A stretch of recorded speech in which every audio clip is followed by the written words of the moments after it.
ஒரு நிகழ்வை சொல்கிறேன். ஒரு முஸ்லிம் வாலிபன் ஒரு இன்டர்வியூவுக்கு செல்கிறார். தன்னுடைய வேலைக்காக அவர் கேட்கிறார், உன்னுடைய பெயர் என்னவென்று. முஹம்மத். அதை சுருக்கமாக வேறொரு வார்த்தையில் வைத்திருக்கிறார். அவர் கேட்டார், நீ முஹம்மத் தானே, ஏன் இந்த பெயரை வைத்திருக்கிறாய் என்று. அழகிற்காக என்று சொல்கிறார்.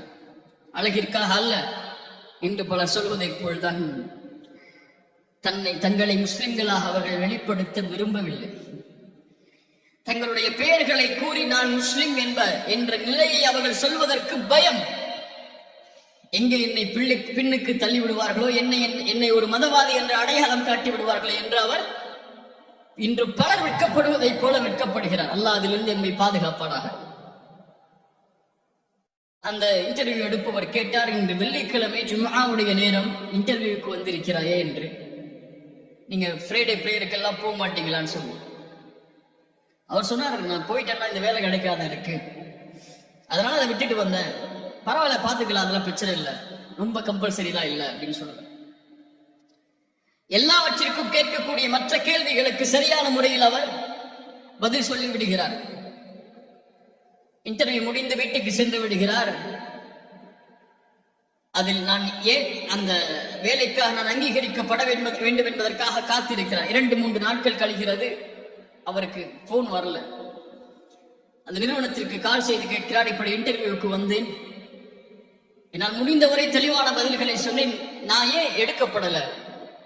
அங்க எடுத்தவங்க சொன்னாங்க, எங்களுக்கு தெரியல, இன்டர்வியூ எடுத்தவங்களுக்கு தான் தெரியும், ரிஜெக்ட் பண்ணிட்டாங்க உங்களன்னு சொல்லி. உடனடியாக அவரிடத்திலே போன் பரிமாறப்படுகிறது. அவரிடத்திலே கேட்டார், ஏன் என்னை நீங்கள் தேர்ந்தெடுக்கவில்லை என்று. அவர் சொன்னார், அந்த வார்த்தை அழகானது, நீ ஏற்று வாழக்கூடிய வாழ்வு முறைக்கு, அந்த மார்க்கத்திற்கே நீ நேர்மையாக நடக்காத போது உன்னை நிறுவனத்தில் எடுத்தால் எப்படி நேர்மையாக இருப்பாய்? உன்னை நீ முஸ்லிமாக வெளிப்படுத்துவதற்கு, நீ பின்பற்றக்கூடிய தீனுக்கு நீதியானவனாக நீ இல்லாத போது, ஒரு காசுக்காக நீ வரக்கூடிய நிறுவனத்திற்கு நீ எப்படி நீதியாக இருப்பாய் என்று கேட்டார். அல்லாஹு அக்பர். அல்லாஹ்விடத்தில் இருப்பதை ஒருபோதும் அவன் அனுமதிக்காததை கொண்டு பெற்றுவிட முடியாது. கண்ணியம் என்பது அல்லாஹுடைய தீனில் யார் ஒருவர் கண்ணியத்தை மற்ற வழிகளில் தேடுவாரோ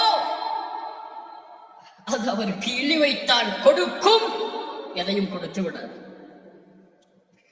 ரசூலுல்லாஹி ஸல்லல்லாஹு அலைஹி வஸல்லம் சொன்னார்கள், ஹதீஸ், அல்லாஹு அக்பர், என்ன ஹதீஸ் பாருங்கள், மன் கானத்தில் ஆகிரத்து ஹம்மஹு, யாருடைய நோக்கம் மறுமையோ, ஜஅலல்லாஹு கினாஹு ஃபீ கல்பிஹி, அவருடைய உள்ளத்தை அல்லாஹ் செல்வமுள்ள உள்ளமாக மாற்றுவான். ஆம், ரிஸ்க் என்பது கோடிகளை கொடுப்பதல்ல, ரிஸ்க் என்பது அல்லாஹ் கொடுத்ததில் அல்லாஹ் அருள் செய்வது. புரிந்து கொள்ளுங்கள். 1000 ரூபாயை, கோடி ரூபாயை அல்லாஹ் கொடுப்பதல்ல ரிஸ்க். அது எல்லோருக்கும் அல்லாஹ் கொடுப்பான். முயற்சி செய்தால் அல்லாஹ் கொடுப்பான். யார் முயற்சி செய்தாலும் அல்லாஹ் கொடுப்பான். ஆனால் அந்த கோடியில், அந்த 1000-ல் அந்த 1 ரூபாயையும் அல்லாஹ் உனக்கு பலனளிக்கக்கூடிய செல்வமாக மாற்ற வேண்டும் என்றால் அல்லாஹ் அதில் பரக்கத் செய்ய வேண்டும், அல்லாஹ் அதில் அருள் செய்ய வேண்டும். செய்தால் அந்த 10 ரூபாயை வைத்திருந்தாலும் நீ உன்னை செல்வந்தவனாக உணர்வாய். கோடியை வைத்திருந்தாலும் அல்லாஹ் அதில் அருள் செய்யவில்லை என்றால் இன்னும் எதை சம்பாதிக்கலாம் என்று ஓடிக்கொண்டே இருப்பாய் மறுமை வரை, மரணம் வரை. மரணம் வந்தால் அவள்தான் கபரில் விழுந்து விடுவாய். உள்ளத்தால் செழிப்பாக்குவான். யாருக்கு இது கிடைக்கும்? மறுமையை நோக்கமாக கொண்டு உலகத்தில் வாழ்பவர்களுக்கு.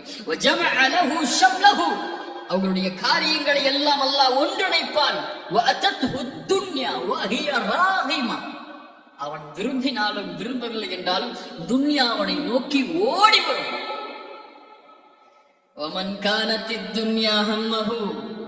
அல்லாஹ் எம்மை பாதுகாப்பானாக. என்னை சொல்கிறார்கள், அல்லாஹ் பாதுகாப்பானாக. இந்த துன்யா யாருக்கு நோக்கமோ, ஜஅலல்லாஹு ஃபக்ரஹு பைன ஐனைஹி,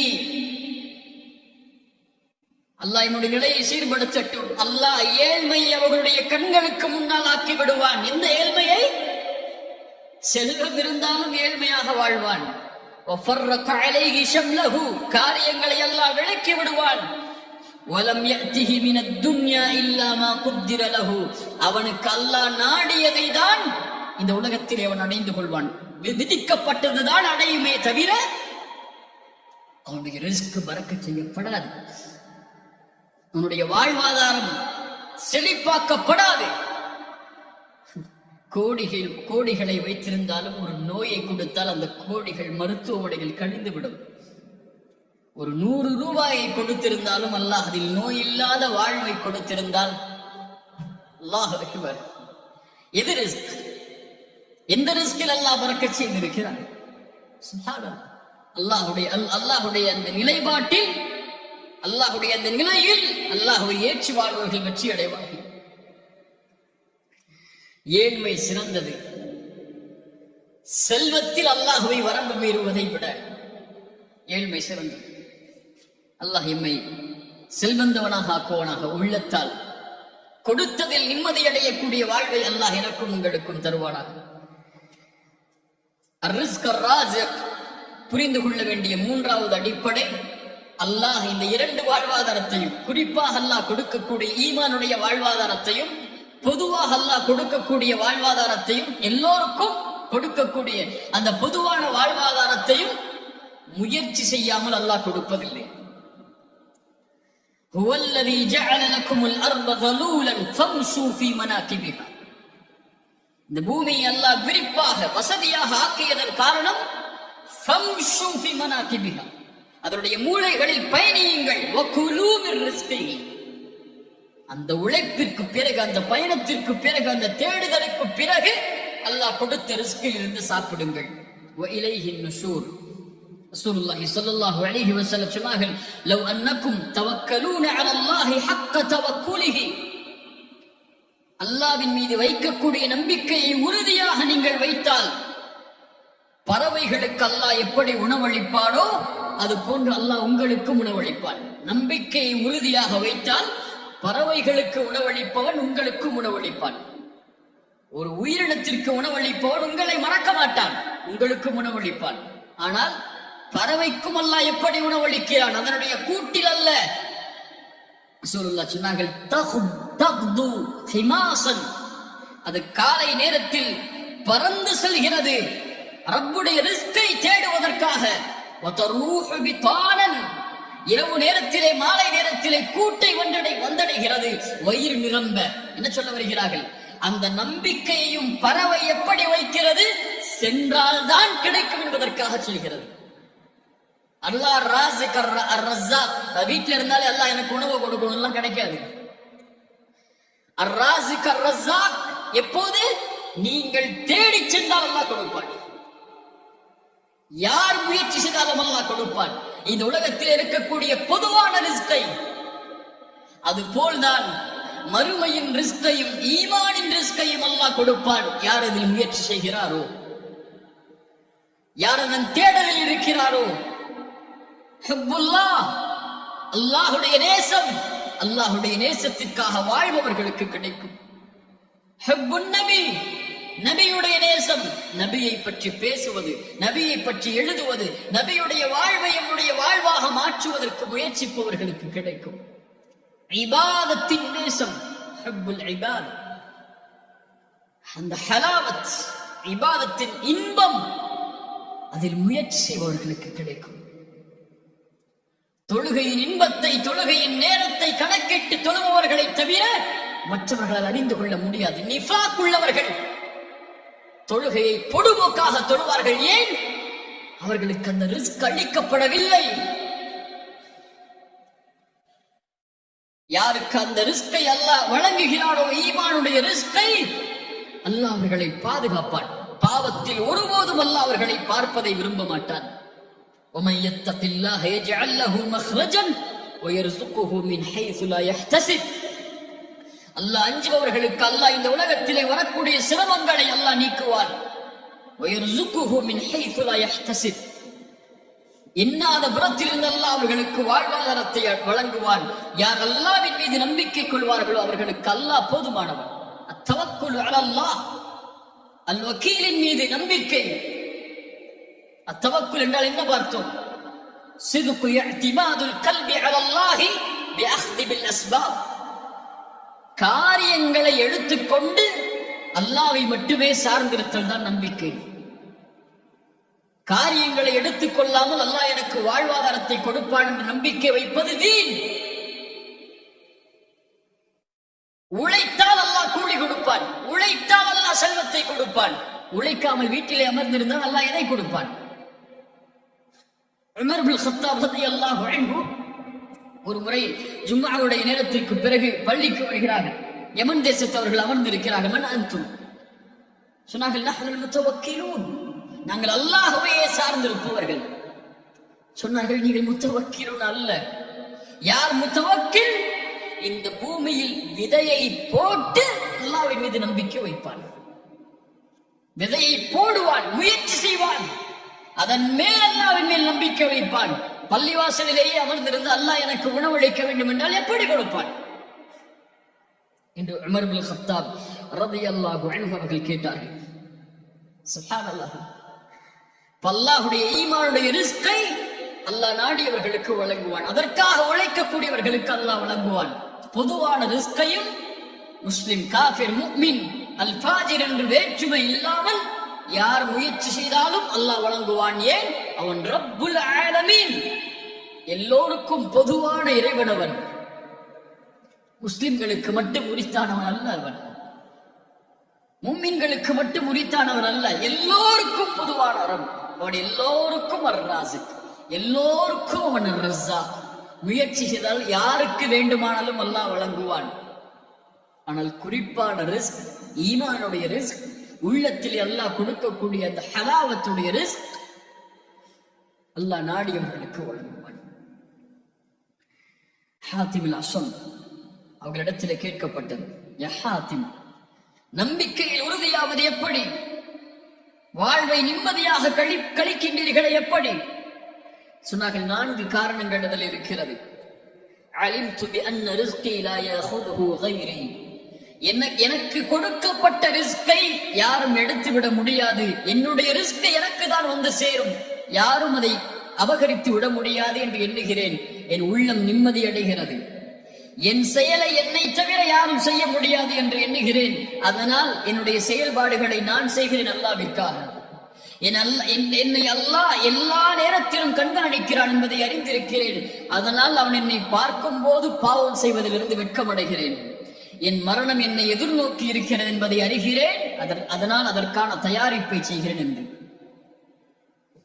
அல்லாஹ் அல்லாஹுடைய கஜானா விசாலமானது, அல்லாஹுடைய ரிஸ்க் விசாலமானது. சுப்ஹானல்லாஹ். இப்னு சம்மாக் ஹாரூன் அர்-ரஷீத் அப்பாசியாவுடைய கலீஃபாவில் மிக மேன்மையானவர், உயர்ந்தவர், செல்வந்தர். அவரிடத்தில் ஒரு முறை வந்தார்கள் இப்னு சம்மாக். தாகம் ஏற்படுகிறது ஹாரூன் ரஷீத் அவர்களுக்கு. இப்னு சம்மாக் ஒரு தண்ணீரை கொடுக்கிறார்.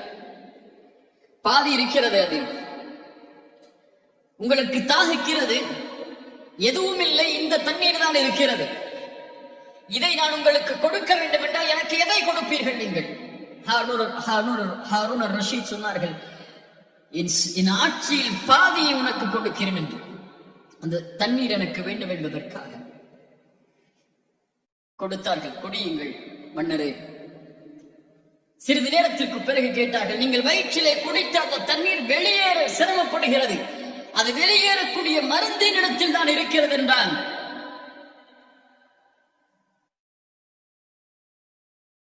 அதற்காக எதை கொடுப்பீர்கள் என்று கேட்டார்கள்.